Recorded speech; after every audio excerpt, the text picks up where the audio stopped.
Talk about a crusher. Yes! Oh! Are you kidding me? And gone!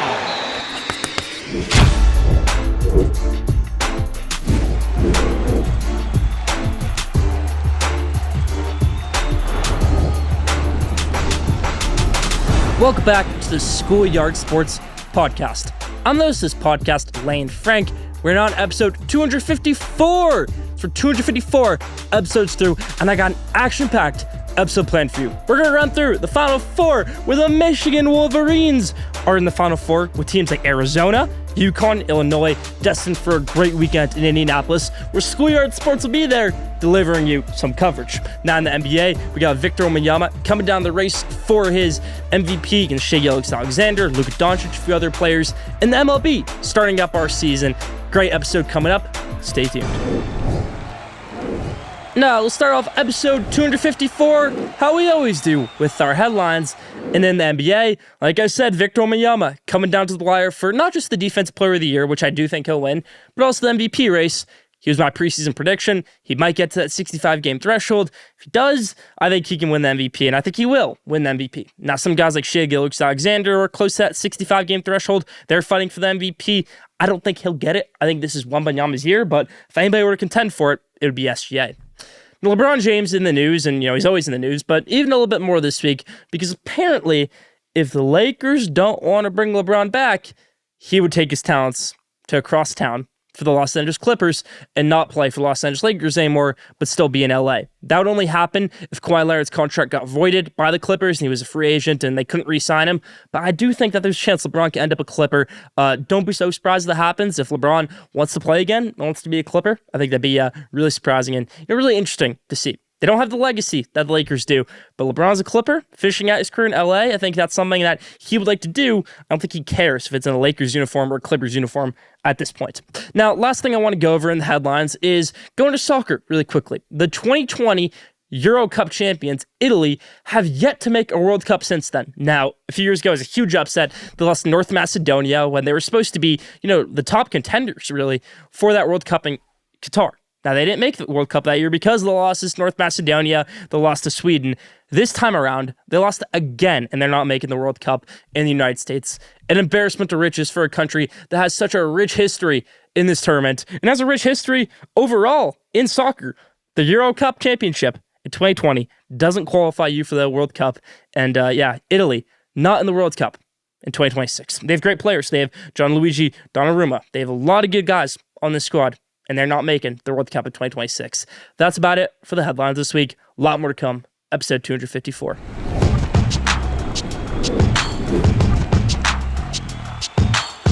Now, take of the week. My take of the week this week is college basketball is just as distracted from their current season than college football, if not more. What I mean by that is you're not just thinking about your season. You've got so many distractions going on building out your roster for the next year, which is really hard to do in college basketball, but if done well, can be really successful rapidly.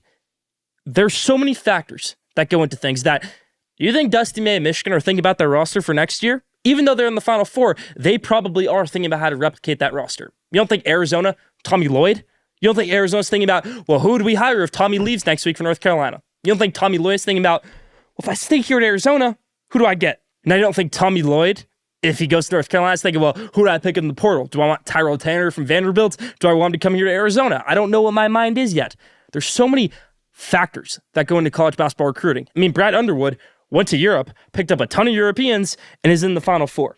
These rosters are not homegrown in college basketball. That's just the truth. Now, Duke was a homegrown roster. Duke's not in this Final Four. UConn has 2 transfers, and they're starting 5. Illinois has 2 guys from Europe and 2 guys that were transfers. It's ridiculous. Now, for Michigan, 5 transfers. For Arizona, I think they have 1 transfer by at least 2 guys from Europe, Krivos and Karchenkov. It is ridiculous the way college basketball recruiting has spread. Because it's not just college football, where, yes, it's ridiculous trying to recruit a ton of players to your college football roster, but you have to go global for college basketball. Michigan, Adai Mora. Let's look at David Mirkovich, Illinois. The Ivicic twins, Illinois. Andrei Stojakovic, Illinois. Krivos, I mean, it goes on for a list of the international players that are in March Madness and just building out the roster. And the portal opening a week later does not help.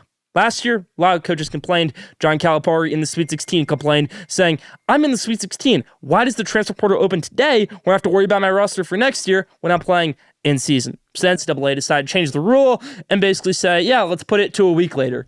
That doesn't help. There's so many players who have already declared their intent to enter the transfer portal, declared their intent to go on these visits. Dusty May, Michigan head coach, even said, I've got a player on my roster right now where I've got his agent telling me that he's talked to other schools and that they want this, this, and this. I'm trying to coach my season right now in the Final Four. That's how ridiculous this goes. There's levels to this. I know college football is a mess, but college basketball might be even worse. I love seeing the way this has evolved the game with basically a professional game now. I mean, I love watching David Mirkovic, a guy who gets to go from Europe and play at Illinois and get to be a better player to where he doesn't just go into the NBA as a second-round pick and do nothing with his career. He can develop at Illinois. Andrei Stojakovic, same thing. Look at these guys at Arizona. Look at these guys like Adar Mara. That is the beauty of college basketball with these Europeans. It's not just the Final Four. It's Dame Sar at Duke. It's a lot of players in the country that are pros overseas, and it's great that they get to play in college basketball. It's great that the players get to make NIL money. I'm just saying it can ruin your roster, and it is the toughest thing to do now to build out your roster for the next year. And you're never just focusing on one season at a time. You're focusing on years ahead of a time. That's what sucks right now because you can't focus on the Final Four if you're a coach. You can't stay complacent, and that's the issue. That's my take of the week.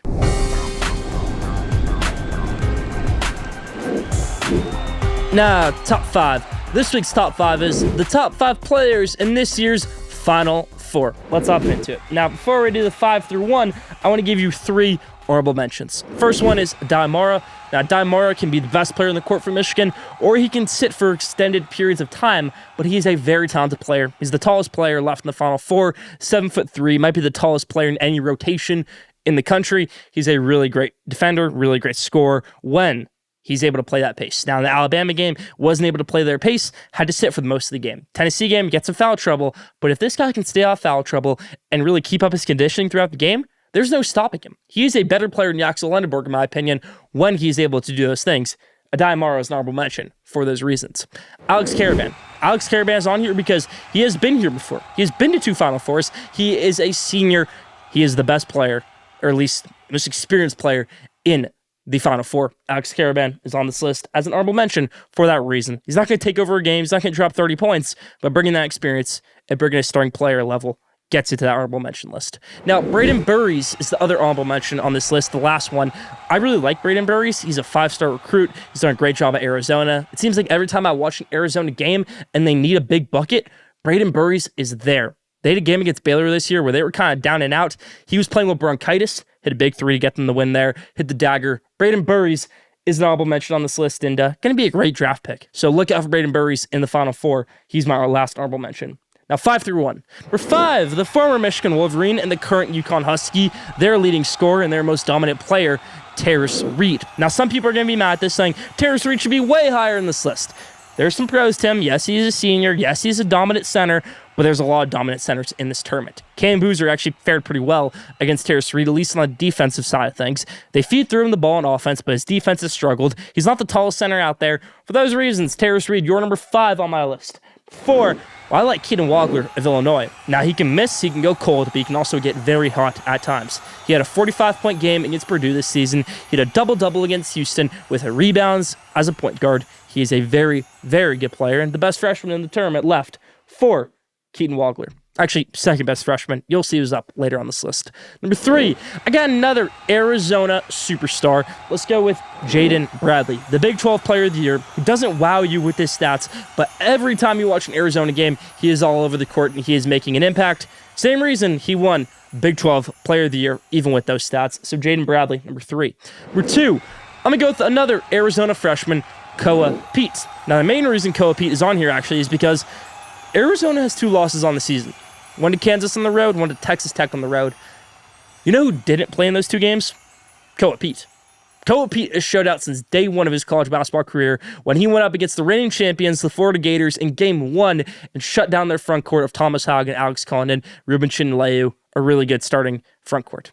Koa Pete has been that guy all season long. Arizona is clearly a different team without him. They haven't lost with him yet. Let's see if they do. I'll predict that later on in the episode. But 2, co-repeat. And number 1, you already know who it is. It is Yaxel Lendeborg of the Michigan Wolverines.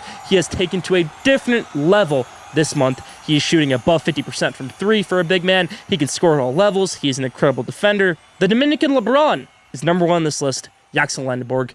And those are the top 5 players in the Final Four. Now, did you know? This week's Did You Know is, did you know, in 1983, the Detroit Pistons broke the NBA's single-game scoring record with 186 points, and their opponent, Denver Nuggets, scored 184, the second most ever in an NBA game. So as much as people want to say the defense in the NBA is as bad as it's ever been right now, look no further than this 1983 stat line to prove you wrong. Did you know that? Leave down in the comments. That's about for Did You Know this week. Now my spotlight for this week is on Duke head coach Jon Scheyer, who some people think should be fired and should never be seen again in Durham. I am not one of those people, and I actually don't think that's the majority. There is a lot of blame here to be put on Jon Scheyer, a lot of it for the way the past 2 years' last games have been handled. Keyword, last games. But we're not going to go into that right away. We're going to go through some of the good that Jon Scheyer has done.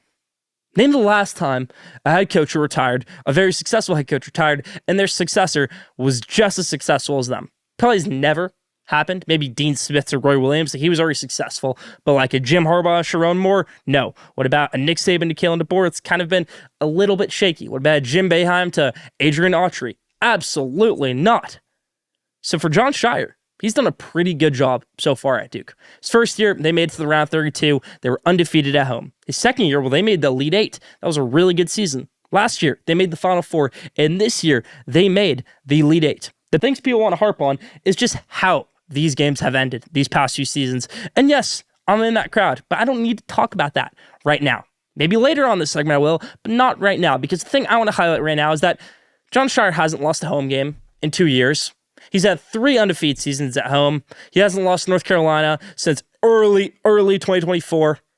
Jon Scheyer has been on top of the world the past few years at Duke and has done a great job. Now, people want to say he's a disgrace to Mike Krzyzewski's legacy.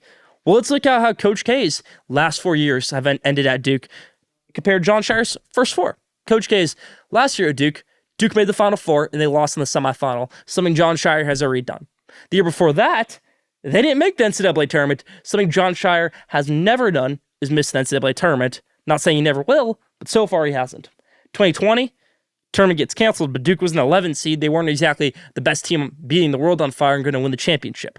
2019, they finished in the Elite Eight. That's just what I have on paper. Before that, it wasn't even all sunshines and rainbows. 2018, they lost in the Elite Eight. 2017, they lost in the round 32 with Jason Tatum. 2016, with Brandon Ingram, they lost in the Sweet 16 to Oregon. 2015, they won the championship. Yes, but compared, Coach K's career at Duke didn't end so much better than Jon Scheyer's first 4 years. He didn't exactly leave on the highest possible note to where Jon Scheyer's just completely fallen off a cliff. No, Jon Scheyer has done a nice job with this Duke program so far. Like I said, 3 undefeated seasons at home and hasn't lost to North Carolina since early 2024.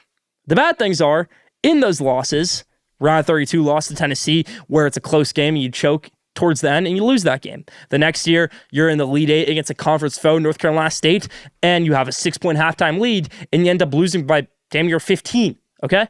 The next year, you're up 14 against Houston in the second half. You're up 9 with less than 3 minutes. My favorite one, you're up 6 with 31 seconds and the ball, and you lose that game.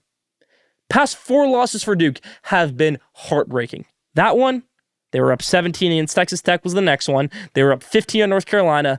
And then, Sunday, up 19 on UConn. And this is the best part. This is the best part of all of it, in my opinion. It's not the big leads that they have. It's the last-minute chokes. You have the ball with 10 seconds left, with a timeout. You're up 2. You are a good free throw shooting team. Get fouled. Get fouled. UConn has made 5 threes the whole game. They've done a terrible job at the whole game. I guarantee you, if you go to the free throw line with, let's say, 3 or 4 seconds left, 5 seconds left, you make one, you miss one, UConn is not making the same shot that they did. The Braylon Mullins heave, it looked like. I mean, just basically a near logo shot for the win. It's heartbreaking. It is. It's not all on Jon Scheyer. Jon Scheyer is not the one who threw the ball away. But he's certainly the one who could have called a timeout. He's certainly the one who could have got the play set. And it's certainly on him for the way these past 2 years losses have been handled. You would think after last year against Houston, when they lost that game and they couldn't inbound the ball, well, they would fix that this year. I said before the St. John's game, well, Duke better know how to inbound because St. John's steals possessions like that. And they actually didn't do a good job at it in the St. John's game, even though they still won that game. They got a 10-second violation. They couldn't break the press that many times. And then this time, you couldn't break the press. You gave up the ball. You lost the game. This doesn't go on one single player. I think it does have to fall on Jon Scheyer. I talked a lot of great things about him in the beginning because I wanted to go hard on him here at the end. That's my spotlight for this week. You grade Jon Scheyer's first 4 years at Duke. Facts are the facts. Coach K's last 4 years weren't much better than Jon Scheyer's first 4. So I don't think we should ridicule him. I don't think we should fire him or go crazy or anything like that. But it has been disappointing to see how these past 2 years have finished those last 2 games. That's about it for my spotlight this week on Duke head coach Jon Scheyer.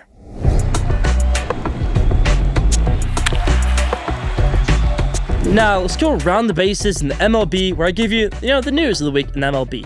Now, some guy who I followed his whole entire minor league career, Andrew Painter, had a lot of injuries and was the number 1 pitching prospect at one point above Paul Skeens. He finally made his MLB debut, finally got his first season start. It's struck out 8 guys in 5 innings. Andrew Painter for the Phillies, going to be an ace in the future. When Zach Wheeler retires, when Aaron Nola retires, it is Andrew Painter's job to lose, in my opinion. Now, Murataka Murakami, who came over from Japan, when some people thought 2 years ago he could get a Yoshinobu Yamamoto kind of deal worth around a few $100 million, never got that deal, ended up on a prove-it deal with the White Sox, where I hope he isn't opt-out after year 1 because he will get paid this offseason. If so, 3 home runs in his first 3 games. The Japanese slugger is crushing it in Chicago.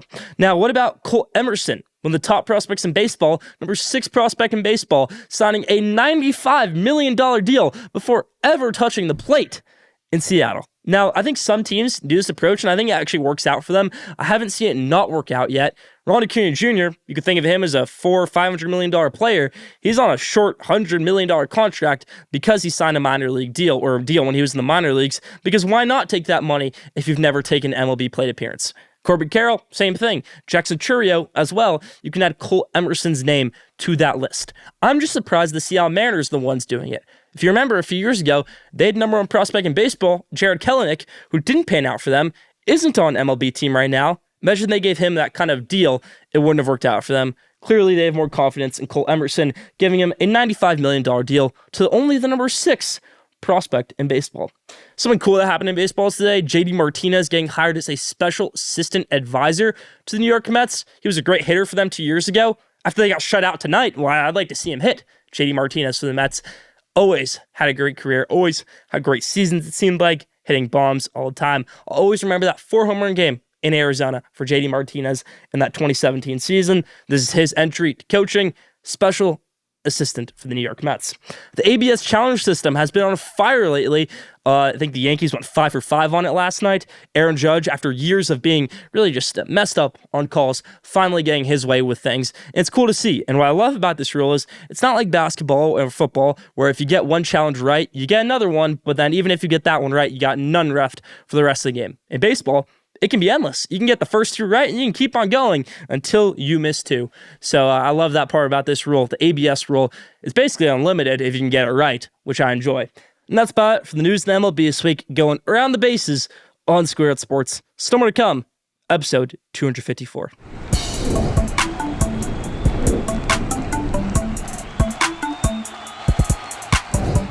Now, the weekend of destiny is here, the Final Four in Lucas Oil Stadium. I'll be there repping the Michigan Wolverines.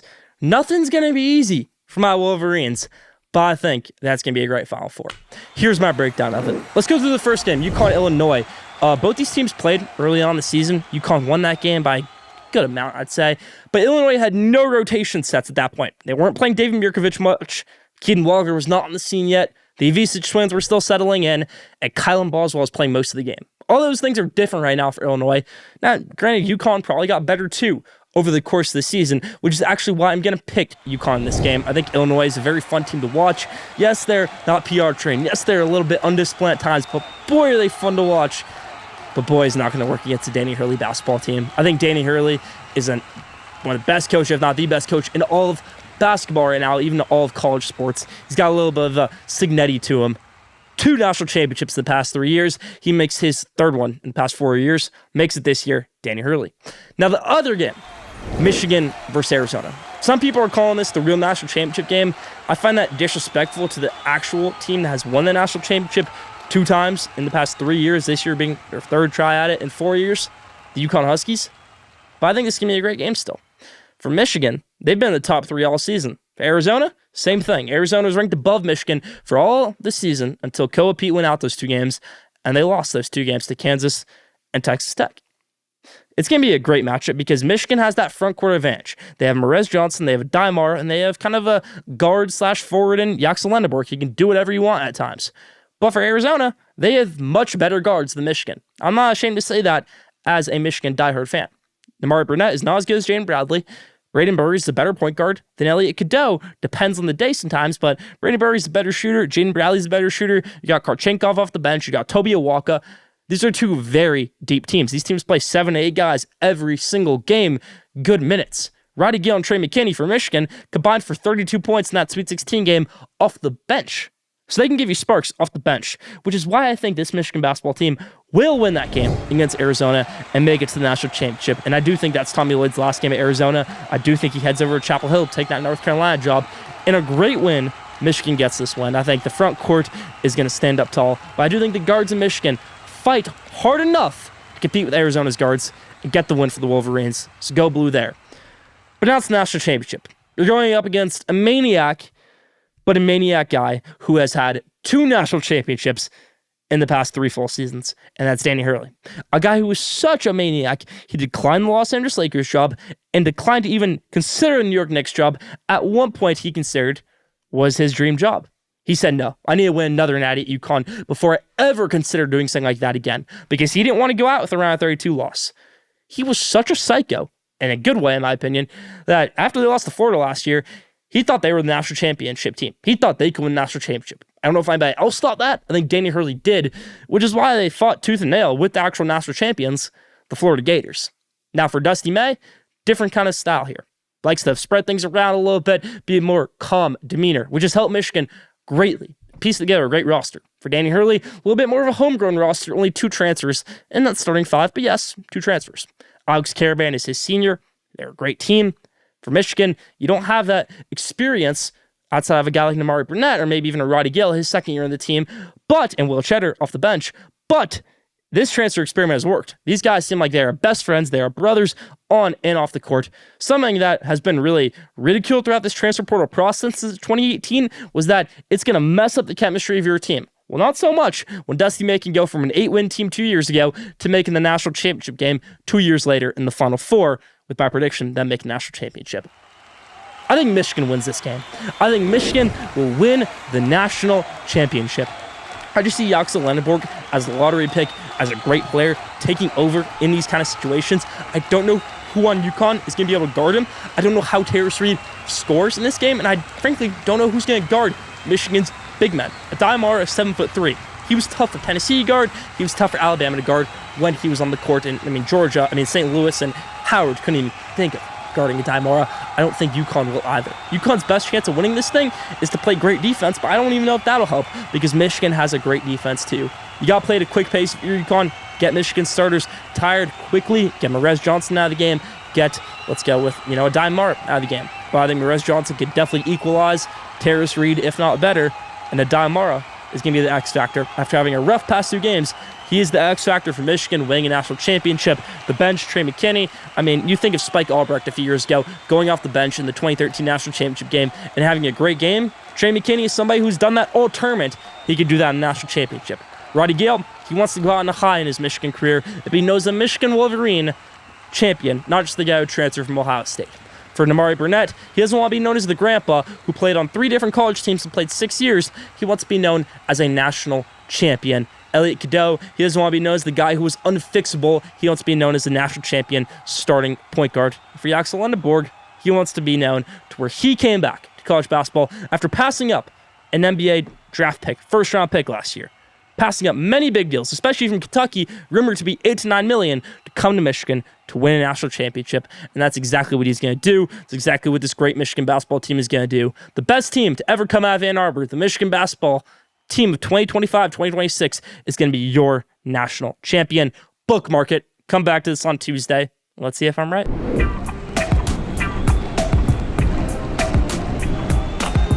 Now, question of the day. This week's question of the day is, who's one NBA team, whether in the Eastern Conference or the Western Conference, seeded, let's go, 6 through 10, that you think can make some noise come playoff time? Win a series, win two, maybe win the championship.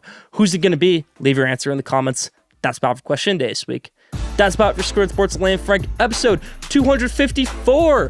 Thank you for tuning in. Follow Schoolyard Sports on Instagram at Schoolyard Sports. Follow Schoolyard Sports on X at Schoolyard Sport. Follow Schoolyard Sports on TikTok at Schoolyard Sports. Don't forget to subscribe, rate, and review for the best sports content in the world. Be back here next week, episode 255. Stay tuned.